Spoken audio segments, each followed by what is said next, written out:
संशयित आरोपीचा शोध घेण्यासाठी गेलेल्या पोलिसांवर हल्ला करून मारहाण करण्यात आल्याची धक्कादायक घटना घडलेली आहे। मध्य प्रदेश सीमेनजीक उमरटी गावाजवळ ही घटना घडली आहे। यात एका पोलिसाला डांबून ठेवण्यात आलं तर मारहाणीमध्ये सहाय्यक पोलीस निरीक्षकासह 2 जण जखमी झाल्याची माहिती मिळते। सातपुड्याच्या डोंगर दऱ्यात महाराष्ट्र आणि मध्य प्रदेशच्या सीमेवर दोनही बाजूला उमरटी गाव आहे। मध्य प्रदेशातील उमरटी येथे अवैध बंदूक, देशी कट्टे बनवण्याचा व्यवसाय मोठ्या प्रमाणात चालतो। गावठी कट्टा विकणाऱ्या आरोपीच्या शोधात पोलीस तिथे गेलेले होते। त्याचवेळी जमावानं हा पथकावर हल्ला केला। या पथकातील शशिकांत पारधी यांना जमावानं बांधून ठेवत मध्य प्रदेश हद्दीत नेलं होतं। मध्य प्रदेश पोलिसांनी संपर्क साधून डांबून ठेवण्यात आलेल्या पोलिसाची अखेर सुटका केली आहे। धक्कादायक असा हा प्रकार म्हणावा लागेल। जळगावच्या उमरटीमध्ये अपहरण झालेल्या पोलिसाची आता अखेर सुटका झाली आहे। आमची दुसरी बॅकअप पार्टी आली नाही, मग मी गेलो तिथं, तर त्याला मारहाण होत होती किरण पारधीला। त्याच्यानंतर मी गेलो सोडायला, तर पूर्ण गाव आलं आणि त्याच्यामध्ये काहीतरी 1-2 लोकांनी फायरिंग केली आमच्यावर। त्याच्यानंतर आम्ही पण फायरिंग केलेली।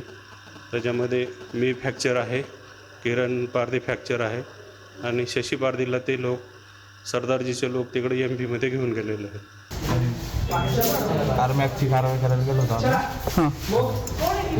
पकडला तेव्हा तो पकडला, त्याला मारायला सुरुवात करून दिली। अच्छा सर, तिथं लोकल पोलीस स्टेशन तोडेवेलात पोहोचला आणि ते सेफली ते कॉन्स्टेबल तिथं नेलं होतं, त्यांनी परत आपल्याकडे आलेलं आहे।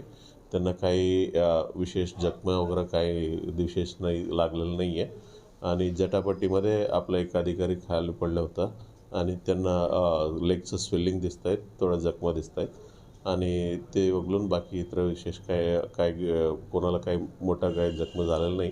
आणि त्याच्यानंतर जे आरोपी होता वेपन्स, ते आरोपी एक पप्पी सिंग म्हणून आरोपी आहे, ते आमच्या ताब्यात आहे, त्याला अटक केलेलं आहे। या संदर्भात अधिकची माहिती जाणून घेऊयात। आमचे प्रतिनिधी सचिन गोसावी सध्या आपल्या सोबत आहेत। सचिन, खरं तर हा धक्कादायक असा प्रकार म्हणावा लागेल। आरोपीचा शोध घेण्यासाठी गेलेल्या पोलिसावर असा प्रकारे हल्ला होतो, त्यांचं अपहरण केलं जातं, काय नेमकं म्हणावं लागेल याला? निश्चितच गौरी, जर आपण बघितलं तर धक्कादायक प्रकार समोर आलेला आहे। मध्य प्रदेश आणि महाराष्ट्राच्या सीमेवर असणारा उमरटी एक गाव आहे आणि त्या गावामध्ये अवैध गावठी कट्टे असतील किंवा इतर बंदुका असतील, त्या बनवण्याचं काम त्या ठिकाणी होत असतं आणि अनेक जळगाव सह इतर भागांमध्ये जे गुन्हे घडले जातात, त्या गुन्ह्यांमध्ये ज्या वेपन्स वापरले जातात, ज्या गावठी कट्टे वापरले जातात, ते सहजासहजी या ठिकाणावरून आणलेले असतात आणि या संदर्भात कारवाई करण्यासाठी चोपडा ग्रामीण पोलिसांचं एक पथक त्या ठिकाणी गेलं होतं आणि त्या ठिकाणी एका आरोपीला ताब्यात घेत असताना त्या ठिकाणी उपस्थित असलेल्या सहकाऱ्यांनी त्यांच्यावर हल्ला केला।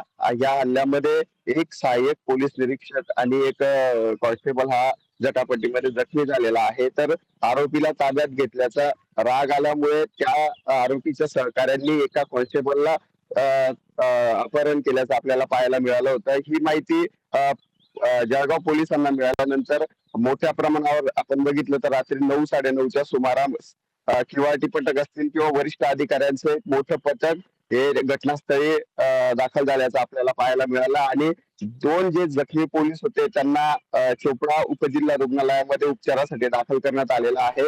तर एक ज्या पोलिसांचं त्यांनी अपहरण केलं होतं, त्या पोलिसांना ते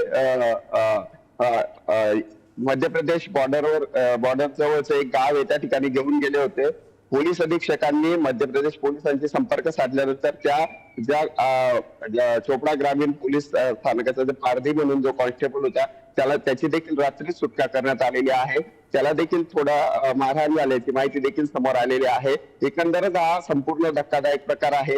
या संदर्भातील जो मुख्य आरोपी आहे पप्पी सिंग म्हणून, त्याला ताब्यात घेण्यात आलेला आहे आणि ज्यांनी पोलिसांच्या पथकावर हल्ला केला आहे, हवेत गोळीबार फायरिंग केलेली आहे, त्यांचा देखील मध्य प्रदेश पोलिसांच्या मदतीने शोध घेण्याचं काम हे सध्या सुरू आहे। गौरी, नक्कीच सचिन, पोलीस नेमकी काय कारवाई करतायत यांच्यावर, आरोपींवर, हे पाहणं महत्त्वाचं असेल। धन्यवाद दिलेल्या सविस्तर माहितीसाठी।